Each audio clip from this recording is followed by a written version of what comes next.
আসসালামু আলাইকুম। বাংলাদেশের সর্ববৃহৎ অনলাইন প্ল্যাটফর্ম বিদ্যাবাড়ির ডিজিটাল ক্লাসরুম থেকে আমি আপনাদের সাথে আছি ফুজাইল রহমানী।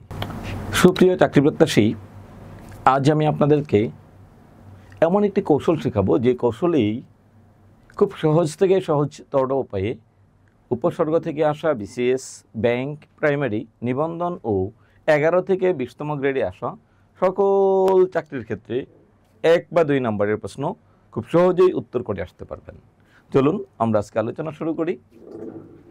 প্রিয় শিক্ষার্থী বন্ধুরা, আমরা আজকে আলোচনা করব একটা উপসর্গ থেকে অর্থ কি করে নির্ণয় করা যায়, অর্থ জানার কৌশলটা কি কি, অর্থ জানার কৌশলগুলো কি কি। প্রথমেই যাচ্ছি আমরা বাংলা উপসর্গ। বাংলা উপসর্গের মধ্যে দেখুন সবচেয়ে জটিল একটা পার্ট নিয়ে এসেছে একটা উপসর্গ। এই উপসর্গটা কি করে কখনো নিন্দিত অর্থ বোঝায়, কখনো অভাব অর্থ বোঝায়, কখনো ক্রমাগত অর্থ বোঝায়। 3টা অর্থ। তাহলে পরীক্ষায় আসবে, পরীক্ষায় আমাদের প্রশ্নগুলো কি আসে? ধরেন আপনার পরীক্ষায় প্রশ্ন আসলো অচিন শব্দটি কি সাধিত, সন্ধি নাকি সমাস নাকি উপসর্গ নাকি প্রত্যয়।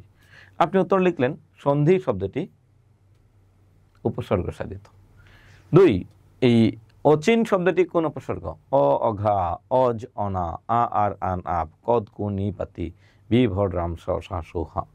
তাহলে অটা হচ্ছে বাংলা উপসর্গ। এই উপসর্গ এই শব্দে এসে কোন অর্থ বোঝায়? এই অর্থটা খুবই গুরুত্বপূর্ণ। অর্থটা পড়তে গেলে আমাদের ছেলে মেয়েদের মাথা ঘোরায়। এখন দেখুন, অকেজ মানে কি? নিন্দিত, কোনো কাজে আসে না। অকাজ মানে ভালো কাজ না। অপয়া মানে অশুভ, অশুভ মানে নিন্দিত, ভালো না, negative.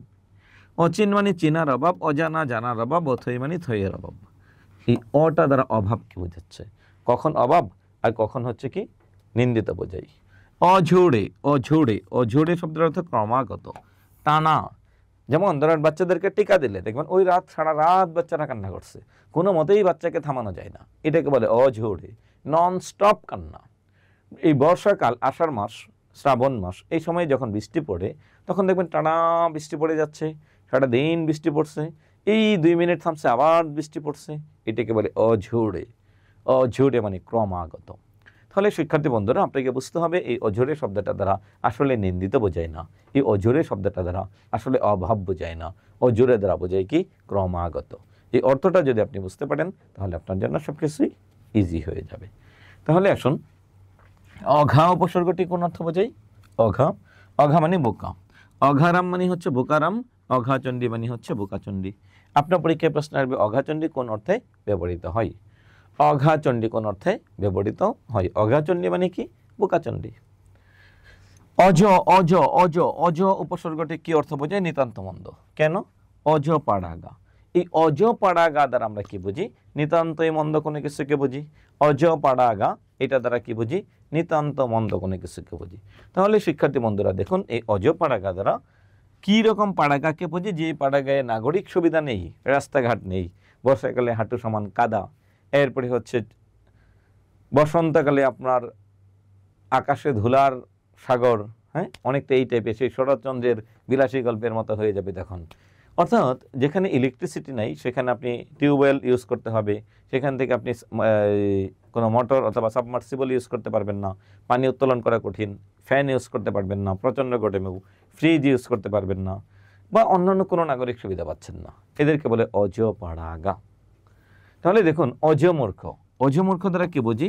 A little learning dangerous thing is dangerous thing.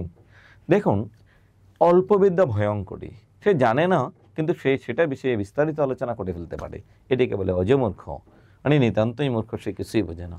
অজ পুকুর, আমাদের একটা পুকুর আছে এমন যে পুকুরে মানুষ বাইরে থেকে ময়লা ফেলে দেয়, মাছ উৎপাদন হয় না, মাছ উৎপাদন হয় না, ওখানে পানি দিয়ে কোনো কাজ করবেন সেই পানিও কাজে লাগে না। উপরে রেন্টি গাছ আছে, নিচে উপরে সারা বছর ছায়া পড়ে, পানিগুলো কালো কুচকুচে হয়ে আছে।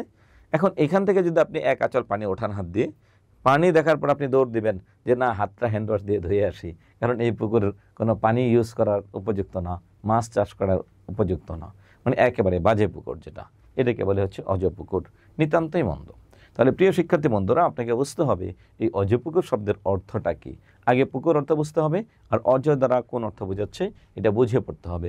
এখন যদি আপনি কোনো কারণে মুখস্থ করেন অজপুকুর নিতান্ত, অজপুকুর নিতান্ত মন্দ, নিতান্ত মন্দ, নিতান্ত মন্দ, পরীক্ষায় আসলে আপনি ভুল করবেন, কারণ আসলে এগুলো মুখস্থ রাখার বিষয় না। তবে মুখস্থ রাখতে পারেন এই শর্তে আপনি অর্থ বুঝেন, এরপরে মুখস্থ করেছেন। তাহলে দেখুন, আমরা তো বাংলা পড়লাম, এখন আমরা যাব সংস্কৃত থেকে কয়েকটা উপসর্গ এবং এদের অর্থগুলো কেমনে নির্ণয় করতে হয়। সংস্কৃত উপসর্গ বা তৎসম উপসর্গ থেকে দেখুন, প্রথম একটা উপসর্গ আমরা দেখতে পাচ্ছি এখানে প্র, কয়টা অর্থ বোঝাচ্ছে? 1 2 3 4 5টা অর্থ বোঝাচ্ছে। How can possible? আপনি কেমনে বুঝবেন যে এই প্র উপসর্গ 5টা বাক্যে 5টা শব্দে 5টা অর্থ বোঝাবে? আপনাকে অর্থটা বুঝতে হবে। যেমন ধরেন প্রভাব মানে বেশি, ভাব, ভাব অর্থ যেটা, প্রভাব মানে একটু বেশি ভাব, ফুটিত আর প্রস্ফুটিত একটু বেশি অর্থ বোঝাচ্ছে, এটাকে বলে প্রকৃষ্ট বা সম্যক, মানে একটু বেশি করে বোঝাচ্ছে। ধরেন আপনার কাছে একটা গোলাপ ফুলের কলি আসলো, প্রথম দিন দেখবেন একবারে চুপসে আছে মাথাটা, একটু ফুটলো একটু ফুটলো একটু ফুটলো, এরপরে দিন পুরোটা ফুটে গেছে, এটাকে বলে হচ্ছে প্রস্ফুটিত, বেশি ফুটেছে। প্রচলন মানে বেশি চলন, প্রগতি মানে বেশি গতি, প্রকৃষ্ট গতি। প্রসিদ্ধ মানে খ্যাতিত্ব অর্জন, প্রতাপ মানে যার খুব বেশি খ্যাতি আছে তাকে বলে প্রতাপশালী। প্রগাঢ়, গাঢ় মানে হচ্ছে গভীর, প্রগাঢ় মানে বেশি গাঢ়। প্রবল মানে বেশি বল নিয়ে আসছে। আমরা বলি না প্রবল বেগে ঝর্ণা ছুটছে, প্রবল বেগে বন্যার পানি ধেয়ে আসছে, প্রবল বেগে ঝড় আসছে। বল মানে শক্তি, আর প্রবল মানে বেশি শক্তি, বেশি, বেশি মানে কি? আধিক্য। গতি মানে কি? যাওয়া, প্রবেশ করেছেন গতির সাথে ঢুকছেন, প্রস্থান করেছেন আবার গতির সাথে আসছেন, এখানে প্র অর্থটা গতি বোঝাচ্ছে। প্রপৌত্র মানে পিছনে আসছে, প্রশাখা মানে শাখা থেকে বের হয়েছে, প্রশিষ্য মানে শিষ্যের শিষ্য। ধরেন আমার শিষ্য আপনি, আপনার শিষ্য রহিম, তো রহিম হচ্ছে আমার প্রশিষ্য। তার মানে প্রপৌত্র, পুত্রকে, পৌত্রকে, প্রপৌত্রকে একটার পর একটা জেনারেশন করে পিছনের দিকে যাচ্ছে। তাহলে এটার অর্থ হচ্ছে অনুগামিতা, পিছনে আসা, পড়ে আসা, দেরিতে আসা, এটাকে বলে প্রপৌত্র। তাহলে প্রিয় শিক্ষার্থী বন্ধুরা, আপনার কাজ কি? আপনার কাজ হচ্ছে সংস্কৃত উপসর্গের প্রটাই যদি আপনি একটু দেখেন, তাহলে 5টা অর্থ বোঝাচ্ছে, কখন কোন অর্থ বোঝাচ্ছে এটা তার সম্পূর্ণ নির্ভর করবে ওই শব্দের অর্থের। পড়া, পড়া উপসর্গটি কি বোঝাই? কখনো আতিশয্য বোঝাই, কখনো বিপরীত বোঝাই। পরাজয় জয়ের বিপরীত, পরাভব ভবের বিপরীত। পড়া কাজটা বেশি কাজটা, পরাক্রম মানে বেশি আক্রম, এটাকে বলে পরাক্রম। তাহলে বেশি অর্থ বোঝাচ্ছে পড়া। এবার আমরা একটু যাচ্ছি অর্থ নির্ণয়ের ক্ষেত্রে বিদেশি উপসর্গগুলোর অর্থ কেমনে নির্ণয় করিব। শিক্ষার্থী বন্ধুরা, এবার যদি আমরা আসি বিদেশি উপসর্গ, বিদেশি উপসর্গ থেকে প্রথমে যদি আসে কার, কার মানে কাজ, এখানে কোনো সমস্যা নেই, কারণ কাজ দ্বারা সব অর্থ বোঝাচ্ছে। কাজ, কাজ। দর একটা অর্থ বোঝাচ্ছে, মধ্যস্থ বা অধীন। নিম মানে আধা, ফি মানে প্রতি, ফি রোজ প্রতি রোজ, ফি হপ্তাহ প্রতি সপ্তাহ, ফি বছর প্রতি বছর, এখানে কোনো সমস্যা নেই। নিম রাজি অর্ধেক রাজি, নিম খুন অর্ধেক খুন, মারতে গিয়া প্রায় মেরে ফেলাইছিলেন কিন্তু মরে নাই, কিন্তু মরেনি, এটাকে বলে হচ্ছে নিম খুন। তাহলে দেখুন শিক্ষার্থী বন্ধুরা, এক্ষেত্রে আপনাকে একটা বিষয় মনে রাখতে হবে, যে উপসর্গের একটা অর্থ আছে সেটা মুখস্থ করলে সমস্যা নেই, না বুঝলে সমস্যা নেই। যে উপসর্গের একাধিক অর্থ ব্যবহৃত হয় সেই উপসর্গের অর্থগুলো খুব ভালো করে শব্দের অর্থগুলো বুঝে পড়বেন। চলুন তাহলে আমাদের এই অধ্যায় থেকে আসা বিগত বছরের প্রশ্নগুলো আমরা একটু আলোচনা করি যে কোনটা কোন অর্থে ব্যবহৃত হয়। প্রিয় শিক্ষার্থী বন্ধুরা, আমরা এতক্ষণ আলোচনা করেছিলাম যে একটা শব্দ দেখে কোন শব্দের অর্থ কেমনে বুঝব, যে বিজ্ঞান শব্দের বি কোন অর্থ বোঝাই, বিশেষ অর্থ বোঝাই, অথবা হচ্ছে প্রবেশ, এই প্রবেশ করলাম অথবা প্রস্থান করলাম, এই প্রবেশ এবং প্রস্থান শব্দের প্রটি কোন অর্থ বোঝাই, এটা আমরা বেশ কিছু শব্দের অর্থ এতক্ষণ আলোচনা করেছিলাম। এখন আমরা আলোচনা করব এই অধ্যায় থেকে আসা বিগত বছরের কিছু প্রশ্ন, যেগুলো বোঝার জন্য আপনাকে অর্থ জানতে হবে, প্রত্যেকটা উপসর্গ কোন শব্দে কোন অর্থে ব্যবহৃত হয়েছে। তাহলে চলুন আলোচনা দেখি। অচিন শব্দের অ উপসর্গটি কোন অর্থ বোঝায়? নেতিবাচক, বিয়োগান্তক, ন এ অর্থক, অজানা। অচিন, অচিন শব্দের অর্থটা কি বোঝাচ্ছে এখানে? ন এ অর্থক, ন এ অর্থক মানে নেগেটিভ, অজানা, অজানা। অচিন শব্দের অর্থটা কি? অজানা। এটা ভুল আছে, দাঁড়াও, চালানো যাবে, থাক, ঠিক করতে হবে। আচ্ছা, ওইটা রেকর্ড থেকে তারা কেটে দেবে না কথা। প্রিয় শিক্ষার্থীবৃন্দ, এখানে অচিন শব্দটা আসলে বুটবে দেখবেন লেখা আছে অভাব অর্থে ব্যবহৃত হয়। অভাব, অভাব মানে কি? নাই, কমতি, ঘাটতি। আর এখানে অচিন শব্দের অ উপসর্গটি এই 4টা শব্দের মধ্যে থেকে ন ই অর্থক মানে নেগেটিভ, নাবোধক শব্দ। চিনা না, চিনা না, যাকে আমি চিনি না সেটাকে বলি অচিন। যে বিষয়টাকে আমি চিনি না সেই বিষয়টা হচ্ছে অচিন। অচিন মানে চিনার অভাব। যদি অভাব থাকতো তাহলে আপনি অভাব উত্তর দিতেন, যেহেতু অভাব নেই তাহলে উত্তর দেবেন কি ন ই অর্থক। ন ই অর্থক মানে নেগেটিভ, নেগেটিভ অর্থ বোঝায়। ষড়স শব্দের স উপসর্গটি কি অর্থ প্রকাশ করে? সরস, সরাব, স্বরাজ। স মানে সাথে, ক্ষুদ্র, সঙ্গে, বিশাল, অভাব। দেখুন স অর্থটা দ্বারা কি বোঝাই? সঙ্গে। কেমন সঙ্গে বোঝাই? রসের সঙ্গে যেটা সেটাকে বলি সরস। তাহলে সরস এর বিপরীত শব্দ পরীক্ষায় আসে নিরস। নিরস মানে কোনো রস নাই। আপনি একটা ক্ষেতের মধ্যে ধান উৎপাদন করবেন, ওই ক্ষেতের মধ্যে থেকে মাটি থেকে যদি উদ্ভিদ কোনো রস টানতে না পারে তাহলে সেটাকে বলে নিরস, অনুর্বর। সরস মানে রসের সাথে, রস আছে তাকে বলে সরস, আর রস নাই তাকে আমরা বলি নিরস। তাহলে সরস শব্দের স উপসর্গটি কোন অর্থ বোঝাই? কোন অর্থ মানে সঙ্গে, রসের সঙ্গে তাকে আমরা কি বলি? সরস।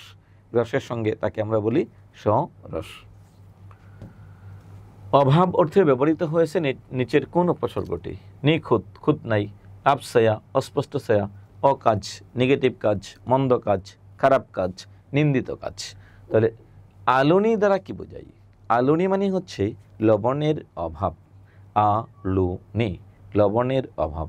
আপনি রান্না করতে গিয়েছেন, গিয়ে দেখলেন যে তরকারিতে লবণ কম হয়েছে, অথবা কোনো একটা খাবারে লবণ পর্যাপ্ত হয়নি, সেটাকে বলা হয় আলুনি। আলুনি মানে হচ্ছে লবণের অভাব। তাহলে আ শব্দটা এখানে অভাব অর্থ বোঝাচ্ছে, আ উপসর্গটি। প্রিয় শিক্ষার্থীবৃন্দ, আপনাদের সার্কুলার আসার পরের প্রস্তুতি নেওয়া এবং সার্কুলার আসার পূর্বের প্রস্তুতি নেওয়ার মধ্যে একটা বিশাল পার্থক্য থেকে যায়। যারা সার্কুলার আসার পূর্বেই সিলেবাস ভালো করে বুঝতে পারে, মূল বিষয়গুলোকে আয়ত্তে নিয়ে আসতে পারে, তাদের জন্য চাকরি পাওয়াটা খুবই সহজ থেকে সহজতর হয়ে যাবে। এজন্য আশা করছি আপনি আপনার প্রস্তুতিকে শানিত করতে আমাদের বিদ্যাবাড়ির সাথেই থাকবেন। আমাদের বিদ্যাবাড়িতে চলমান সকল কোর্সে বিশেষ ছাড়ে ভর্তি চলছে।